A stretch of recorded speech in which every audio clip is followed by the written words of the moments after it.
शुरुआत तो इसकी भाई शायद मेरे छोटे से घर में, लुधियाना शहर जहाँ से मैं हूँ, वहाँ पे मेरी माँ ने की थी। हमारे आस पड़ोस से बच्चों को इकट्ठा करके वो छोटे छोटे स्किट्स कराया करती थी। शायद उससे मेरा शौक़ अभिनय की तरफ रहा। और क्योंकि जो मैं काम करता था जब छोटा था तो लोग सराहते थे उसको, तो ज़्यादा अच्छा लगा। फिर थोड़ी सी उम्र हो गई तो एक तस्वीर खिंची, मेरा भाई 1 साल का हुआ, तो वो तस्वीर में मुझे लगा मैं तो बहुत हैंडसम हूँ, तो एकदम महसूस हुआ कि मैं तो फिल्मों में जाना चाहिए, क्योंकि लुधियाना शहर में उस वक्त थिएटर का तो कोई सिलसिला ही नहीं था। फिर आहिस्ता आहिस्ता स्कूल में, कॉलेज में ड्रामे का सिलसिला बढ़ता गया, और फिर जब मैं 18 बरस की उम्र तक पहुंचा तो मैंने तय कर लिया कि मुझे अभिनय ही करना है। मेरी माँ बहुत रोई और मेरे पिता ने कहा कि मैं बहुत मान महसूस करता हूँ अपने बेटे के प्रति कि इतनी छोटी उम्र में उसने तय कर लिया है कि वो ज़िंदगी में क्या करना चाहता है।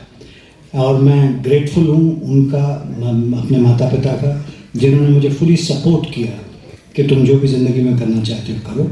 लेकिन मेरे पिता ने मुझे एक मशवरा दिया कि अगर तुम जिस भी फील्ड में जाना चाहते हो उसमें तालीम हासिल करना ज़रूरी है।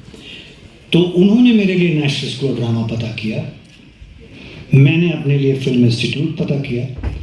तो ऐसे सिलसिले के तहत मैं finally national school of drama में दाखिल हुआ और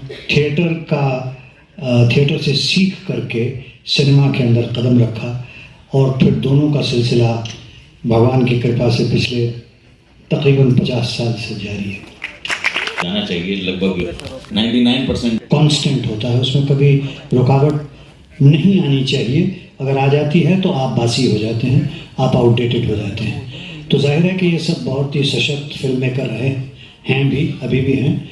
और मैं जिस उम्र में इन लोगों के साथ काम करना शुरू किया, ये सब सीनियर्स थे मेरे, एक्सेप्टिंग विशाल जो मुझसे उम्र में कम हैं लेकिन शायद काबिलियत में बहुत सीनियर हैं। तो इन सब के साथ ज़ाहिर है रोज़मर्रा की ज़िंदगी में भी, और इनकी स्क्रिप्ट्स को लेकर के, इनके निर्देशन को लेकर के, इनके आसपास के माहौल को देखकर, दूसरे अभिनेताओं के साथ जो वो काम करते थे या दूसरे अभिनेता जो काम करते थे, उन सब से मेरा ये मानना ये है कि ज़िंदगी में मुसलसल एक क्लास मेरी चलती रही है जिसमें मुझे सीखने का मौका लगातार मिलता रहा है। तो स्पेसिफाई कर पाना कि ये चीज़ मैंने इनसे सीखी या ये चीज़ मैंने इनसे सीखी मुश्किल है, क्योंकि कुछ तो आप कॉन्शियसली सीखते हैं और कुछ आपके सबकॉन्शियस में जो आप देख रहे होते हैं या चल रहा होता है आपके आसपास। अगर आपका दिमाग कीन है सीखने के लिए तो वो अपने आप जज्ब करता रहता है, फिर जब जरूरत चलती है तो आपके सामने पेश करता है। तो बहुत एक्टिव लाइफ जीने के बाद जब आदमी सेडेंट्री हैबिट्स में आ जाता है, कुर्सी में बैठ के रूल चलाता है, तो एक स्लाउच और एक सेना के हम इसके बारे में ओपाइन नहीं कर सकते। मतलब ये नहीं कह सकते कि अरे ऐसा मत करो, ऐसा करो, क्योंकि जो आज का नौजवान है उसको आज के ज़माने की हमसे कहीं ज़्यादा समझ है। इस बात को हमें बड़ी हलीमगी से एक्सेप्ट कर लेना चाहिए। कुछ चीज़ों के बारे में आपको, यंगस्टर को भी आगाह होना चाहिए, अवेयर होना चाहिए। जैसे कि चीज़ें बहुत आसानी से मिल जाना, वैसे ही उतनी आसानी से निकल भी जाएंगी। ये एक चीज़ है जो सबको हमेशा याद रखना चाहिए। जैसे हमारे लिए आज की तारीख में बहुत आसान हो गया कि गूगल करके हम कोई भी चीज़ हासिल कर सकते हैं, कोई भी परफॉर्मेंस भी देख करके कॉपी कर सकते हैं। कोई स्क्रिप्ट, आजकल AI का ज़माना है, उसमें आप फीड कर दीजिए, मुझे मेरे बच्चे बताते हैं कि फीड कर दीजिए तो पोइट्री भी पेश कर देता है, कहानी भी पेश कर देता है, स्क्रीन पे भी पेश कर देता है। लेकिन क्या उसके अंदर जज्बा है, आत्मा है, उसके अंदर एक दूसरे से कम्युनिकेट करने की ताकत है? नहीं है।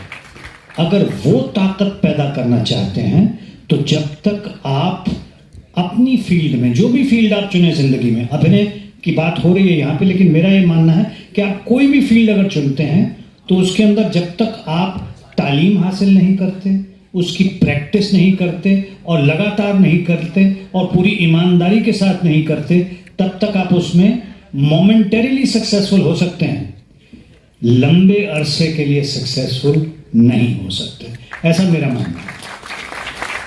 सो यंगस्टर्स से मशवरा देने वाला तो मैं कोई नहीं हूँ, मगर सिर्फ एक हल्की सी राय हल्की सी सामने रख देता हूँ कि सहज पके सो मीठा होए, ये हमारे यहाँ बड़ी पुरानी कहावत है। तो जल्दबाजी ना करें।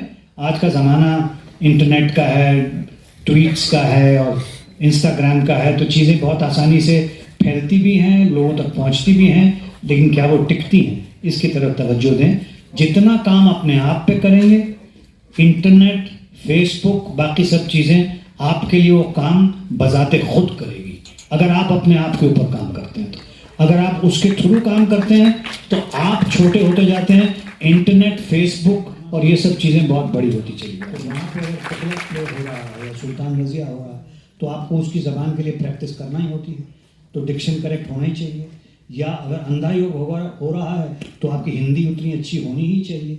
या अगर आप कोई अंग्रेज़ी फिल्म करने जा रहे हैं तो आपकी अंग्रेज़ी भी वैसी होनी चाहिए। तो वही मैंने अर्ज़ किया अभी कि प्रैक्टिस की बात है।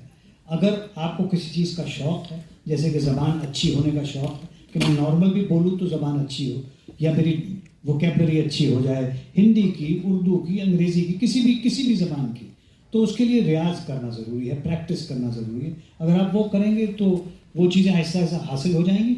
दूसरी चीज़ है सुनना और पढ़ना। जैसे मैं आपको बताता हूँ, मैं बहुत छोटा था जब शौक़ था ये सही ज़बान में बोलने का, क्योंकि मेरे फादर उर्दू में लिखा पढ़ा करते थे, तो उन्होंने मुझसे कहा कि ऑल इंडिया रेडियो पे उर्दू की खबरें आती हैं, वो सुना करो डिक्शन के लिए। I was only 9th standard that time. तो वो जब मैंने सुनी तो आगे चल के स्कूल ऑफ ड्रामा जब मैंने ज्वाइन किया तो वो जो मैंने सुना हुआ तो उसने मेरी हेल्प की, और जो पढ़ाने वाले लोग थे उन्होंने भी हेल्प की। ऐसे ही क्योंकि मैं पंजाब से था तो पंजाब का पंजाबियत हिंदी के अंदर आती थी, तो वहाँ पे जो हिंदी पढ़ाते थे टीचर हमारे, जो डिक्शन पढ़ाते थे, उन्होंने मदद की मेरी कि प्रैक्टिस करके कैसे वो ज़बान साफ़ की जाए। So it's a matter of practice. से लेकर प्रैक्टिस 25 साल 26 साल की उम्र तक था। 7-8 साल 10 साल मेरी ज़िंदगी के शुरू के 3-4-5 साल जो थे बेहद लर्निंग का प्रोसेस था, जो स्टार्ट हुआ। यूँ कह लीजिए कि स्कूल ऑफ ड्रामा मेरा दाखिला जो था वो ऐसे हुआ जैसे इमारत की बुनियाद बनानी हो, तो बुनियाद मेरी जो है वो वहाँ से नेशनल स्कूल ऑफ ड्रामा से रखी गई, जहाँ पे मैं जनाब काजी साहब जो हमारे डायरेक्टर थे और उस वक्त का जो स्टाफ था, सारे टीचर्स मेरे एक से एक थे, उन लोगों ने जिस तरह से मदद की, क्योंकि मैं बिल्कुल नोविस था, मुझे कुछ भी नहीं मालूम था। मैं लुधियाने से उठ के 19 साल का एक लड़का नेशनल स्कूल ऑफ ड्रामा में अभिनय सीखने के लिए, अभिनय प्रैक्टिस करने के लिए आया था। उन लोगों ने मेरी बड़ी मदद की कि स्टेज पे खड़े कैसे होना है, चलना कैसे है, ज़बान कैसी होनी चाहिए, किस किस तरह के किताबें पढ़नी चाहिए, ये सब गाइडेंस मुझे नेशनल स्कूल ऑफ ड्रामा के दौरान मिली। और एक जिक्र पहले आपने किया था तालीम का या एक्टर्स के लिए, तो उसमें मैं एक पॉइंट भूल गया था ये बताना कि तालीम क्यों ज़रूरी है। इस पर एक हल्का सा, क्योंकि नेशनल स्कूल ऑफ ड्रामा का जिक्र आया है, इसलिए कि जैसे एक नदी होती है उसके अंदर पानी का बहाव तो होता ही है, लेकिन अगर टैलेंट की बाढ़ है तो सब आसपास की चीज़ों को बर्बाद कर देगी। लेकिन अगर उस टैलेंट को या उस बाढ़ को चैनलाइज कर दिया जाए, नदी को चैनलाइज कर दिया जाए, एक बांध दिया जाए, तो उससे बिजली पैदा हो सकती है। तो तालीम जो बिजली पैदा करने का काम करती है, तो 19 साल की उम्र में, 22-23 साल की उम्र में यंगस्टर्स के लिए एक तालीम का सिलसिला शुरू हो जाता है, जहाँ पे आपको एक रास्ता दिखाया जाता है। कोई चीज़ आपके अंदर घुमा के डाल नहीं दी जाती, एक रास्ता दिखा दिया जाता है और एक एरिया दे दिया जाता है जहाँ आप उस रास्ते पे चल भी सकते हैं, अपने आप को इम्प्रूव भी कर सकते हैं, प्रैक्टिस भी कर सकते हैं, एक्सपेरिमेंट भी कर सकते हैं, ताकि इससे पहले कि आप बाहर निकल के प्रोफेशनल दुनिया में कदम रखें, आपकी अपनी तैयारी यहाँ पे हो जाए। तो मुझे सौभाग्य प्राप्त हुआ इन सब लोगों के साथ काम करने का, इन ऐसे अच्छे टीचर्स के अंडर पढ़ने का, उनकी गाइडेंस ले करके ज़िंदगी में आगे बढ़ने का।